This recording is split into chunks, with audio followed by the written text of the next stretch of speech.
quand on voit à l'école militaire, par exemple en France, des cours à partir des années 80 sur le péril vert, à la chute, justement, du mur, quand on voit une logique à la fois internationale dans l'engagement de nos armées françaises et en France, la montée via l'immigration, mais aussi des convertis, le musulman devient simplement l'élément le plus évident comme ennemi commun qui va fédérer la nation.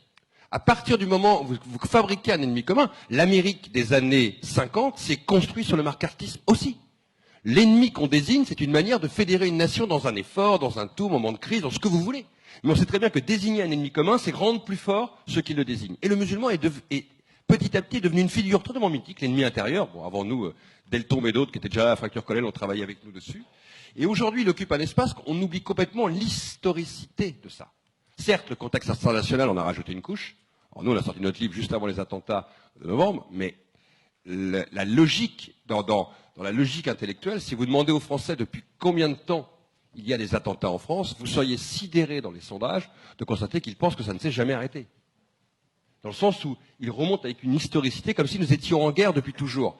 Et je le rappelle toujours à des étudiants quand ils disent « oui, mais le rapport entre l'histoire coloniale et le passé lointain, quand même, vous ne pouvez pas remonter ça à 13 siècles ». Allez vous promener un jour sur l'ancien palais des colonies qui est devenu le musée d'histoire nationale de l'immigration que dirige Benjamin Stora, enfin le président du Conseil d'orientation. Vous irez sur le côté gauche de ce merveilleux pavillon colonial et art déco. Et vous verrez les noms de tous les grands coloniaux français qui sont gravés dans la pierre. C'est une des grandes œuvres de la République. Lyotet, Bugeaud, ils sont tous là.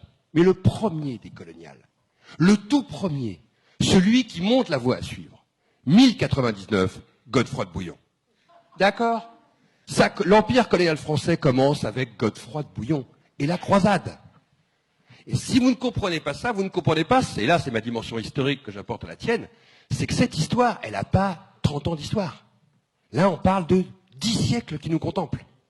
C'est une longue histoire dont nous vivons une des respirations aujourd'hui, certes cette fois-ci dans l'Hexagone, certes dans une situation internationale très particulière qui fait qu'aujourd'hui le musulman est devenu l'ennemi commun partagé par toute l'Europe.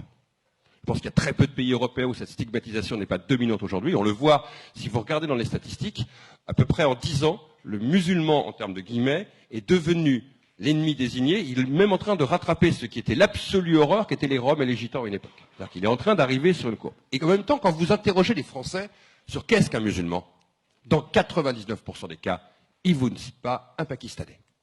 Ils vous citent pas un Indonésien. Ils vous citent pas un Sénégalais.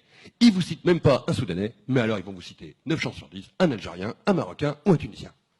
Parce que la haine du Félaga, la haine de l'arabe, la longue histoire que tu connais bien sur les arabicides, sur 61, sur 53, sur 73 à Marseille, sur la longue histoire dans les quartiers populaires, la nouvelle figure de l'ennemi arabe, qui était le Sidi dans les années 20-30, elle se prolonge chez le musulman. En France, le musulman, c'est pas le marabout sénégalais dans la tête des gens.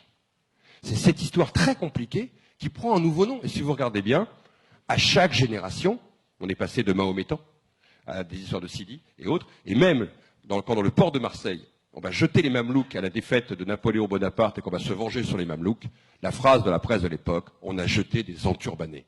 Je trouve que cette histoire est incroyable parce qu'elle nous démontre que ce que nous connaissons aujourd'hui a une longue traçabilité. Et on ne peut pas déconstruire ce qui se passe si on ne comprend pas l'héritage